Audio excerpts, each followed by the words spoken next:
Hey everybody, it's Jack Sperner. Welcome back to Bible 101, former children's pastor who's doing his children's ministry curriculum that I wrote and for children, and I'm now doing it on YouTube for adults. And we are going to be delving into the Ten Commandments. So let's first see the big question. What's the big question? Whose authority is the top authority? Man's authority, God's authority. Where does man's authority come from? Well, I've got a little video for you from Cecil B. DeMille, an introduction he gave back in the 50s before the Ten Commandments movie.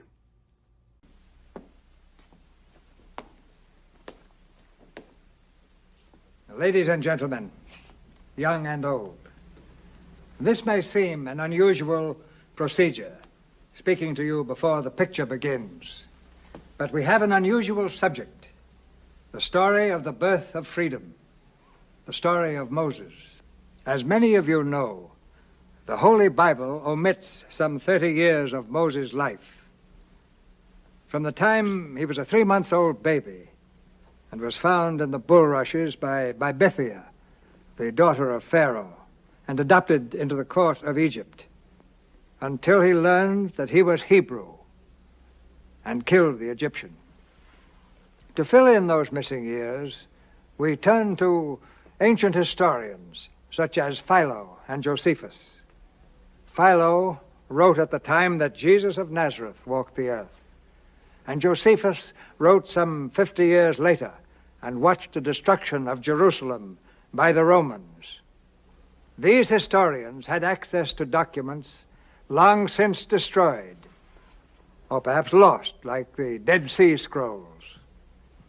The theme of this picture is whether men are to be ruled by God's law or whether they are to be ruled by the whims of a dictator like Ramesses. Are men the property of the state, or are they free souls under God? This same battle continues throughout the world today.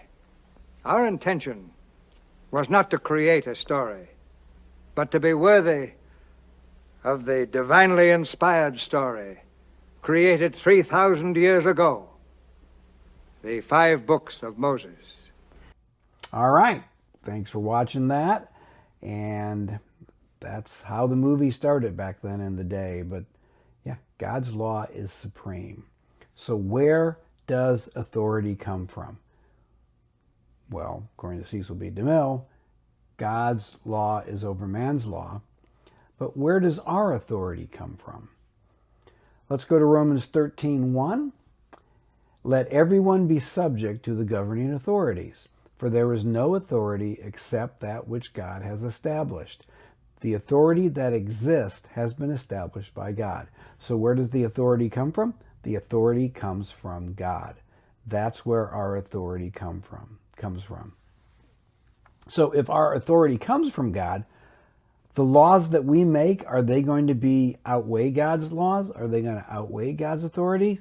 I don't know. Let's see what Peter said in Acts 5:29. Then Peter and the other apostles answered and said, we ought to obey God rather than man. Bingo. We have to obey God rather than man. So when there's a conflict in the laws, God's law wins because God has the authority. He establishes the authority. We saw that in Romans chapter 1. And then we know that in Acts 5:29, Peter says, you got to obey God over man. So God's place and God's laws they are over man's laws. Now, does the Bible have anything to say when rulers are overriding God's law? Well, let's go to Psalm 2. We're going to do the entire psalm. Something I've never done before, but Psalm 2. Why do the nations conspire and the peoples plot in vain? You know, this has been going on forever. That mankind has been battling against God. Right there in Psalm 2. It's still happening today. Man has their plans. God has his plans. The kings of the earth rise up, and the rulers band together against the Lord and against his anointed, saying, let us break their chains and throw off their shackles. So man wants to throw off the shackles, throw off the chains that they feel like God has placed on them by giving us a guideline to live by, which we're going to be delving into. But what does God do? How's his reaction to people, governments rising up and shaking their fist at God? Well, the one enthroned in heaven laughs. The Lord scoffs at them. I don't think he's real worried. He says, I have installed my king in Zion, and you are my son. Today I have proclaimed the Lord's decree. He said to me, you are my son. Today I have become your father. So essentially, he's established Jesus as the authority and rule. Ask me, and I will make the nations your inheritance, the ends of the earth your possession. You will break them with a rod of iron and will dash them to pieces like pottery.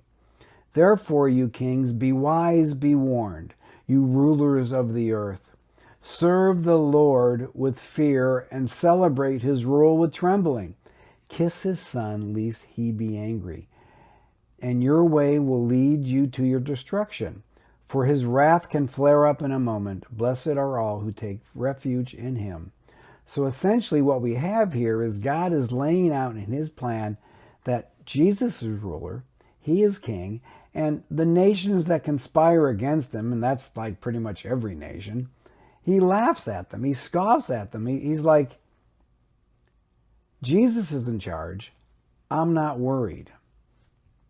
And nations and people need to turn to God, turn to his authority and his rule. So two things. God has given people the right to make laws. We saw that in Romans 13:1. He has established the authority. But when the laws that we make contradicts God's people are to obey God rather than man. And God will bring judgment on the government that places itself above God. Kiss the Son, lest he be angry. So as we delve into the Ten Commandments, realize that these commandments, and there's only 10 of them, 10 simple commandments, compared to man's millions and millions and millions of lines of code for everything. Literally, God covers it in 10. And an amazing thing is you think 10, how, the fact that I'm going to spend like 4 months on this is kind of like mind-blowing on 10 commandments. Well, that's nothing, because we're doing a cursory. I had a pastor years ago who spent 2 years on the 10 commandments. There is a lot of depth in the 10 commandments and a lot of depth in the Bible about God's laws and his statutes.